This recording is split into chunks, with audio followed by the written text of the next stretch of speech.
King Charles has met with the families of the 3 young girls who died at a Taylor Swift-themed dance class on July 29. The King, 75, hosted the families at his London residence, Clarence House, on Wednesday, August 21. It was a private event and Buckingham Palace has not released any more details of the meeting.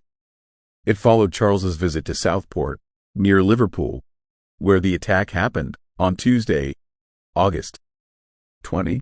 3 girls, B.B. King, 6, Elsie Stancombe, 7, and Alice da Silva Aguiar, 9, died in the attack. Several other children were also injured, as were 2 adults who intervened. A teenage boy, who was 17 at the time, has been charged with their murders. After the arrest was made, disturbances and riots, much of it fueled by misinformation spread online, broke out at Southport, where the mosque came under attack, and in other cities around England. On August 20, Charles met community leaders and some of those who were caught up in the aftermath of the attack, and the members of the emergency services who were called to cope with both the initial tragedy and the violent disturbances that followed it. Charles also spent time with local faith leaders, including the Imam of Southport's mosque. He was referring to the community and how terrifying it must have been for us. How scary and terrifying it must have been for us in our mosque and our community, Ibrahim Hussein said afterwards, reported The Telegraph. For His Majesty to take time from his heavy schedule and visit a small town such as this means a lot to us.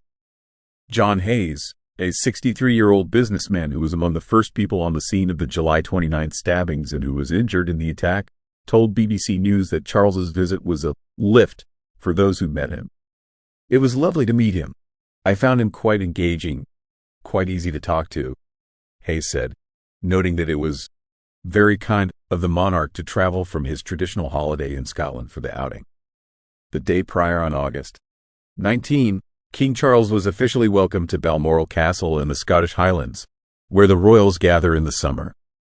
Shortly after the tragic events of July 29, the King, along with Kate Middleton and Prince William, issued statements expressing their sadness and shock.